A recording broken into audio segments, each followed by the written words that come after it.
राधे राधे, प्रणाम भैया बहनी। आप सबको स्वागत करत है अपने चैनल पूनम सरिता संगीत में। ये हैं पूनम, हम है सरिता। और जौन गांव में आए कि चोर इतना सबके नाके में दम लगाए दिए हैं कि पूछे दिन सबको नींद हराम कर रख दिए। उन्हीं चोरन के ऊपर जो है 2 लाइन आज हम सब लेके आए हैं। वीडियो फूलवाज करत जाया, ननद भौजाई आपस में बात करत हैं। हम सब भौजी जौन है ननद के अपने बहुत होशियार समझत ही, उनसे अक्ल पूछत हैं कि अपन गहना कहाँ चुराई के रखी, कैसे रखी कि बचे। उनकर भौजी उन्हें अक्ल देत हैं, ननद उनकर अक्ल उन्हें देत हैं, कैसे देत हैं। इन गाना के माध्यम से सुनत जा। और अगर अच्छा लगे तो कमेंट में जरूर बतावत जाया। कौनो अकिलिया बतावा मोरी ननदो, सरवा से मिले छुटे करवाना। कौनो अकिलिया बतावा मोरी ननदो, चोरवा से मिले छुटे करवाना। रात भर पारा लगावा मोरी भौजी, तबई मिले छुटे करवाना।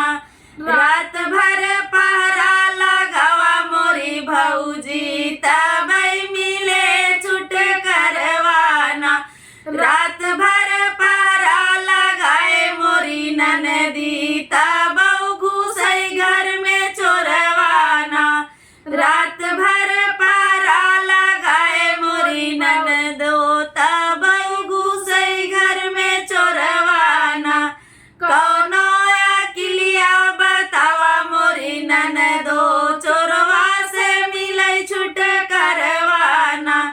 कौनो अकिलिया बतावा मोरी ननदो, चोरवा से मिले छुटे करवाना।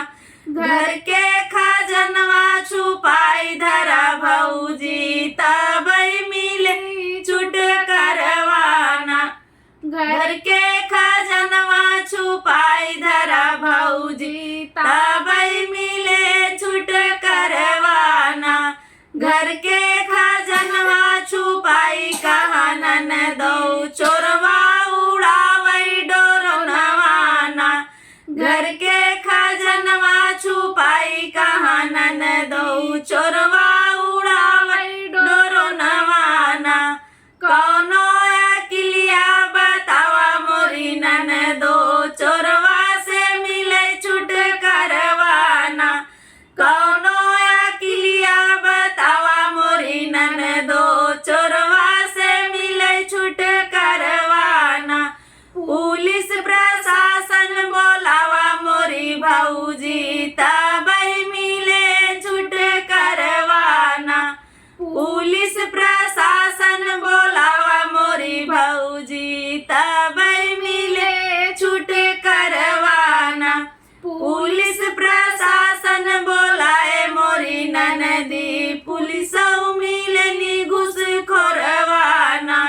पुलिस प्रशासन बोलाए मोरी ननदी, पुलिसऊ मिले घुस खोरवाना। कौनो अकिलिया बताया मोरी ननदो, चोरवा से मिले छुट करवाना। कौनो अकिलिया बतावा मोरी ननदो, चोरवा से मिले छुट करवाना। योगी और मोदी के बिगड़ल शासनवा, कैसे मिले छुट करवाना। योगी और मोदी के बिगड़ल शासनवा, कैसे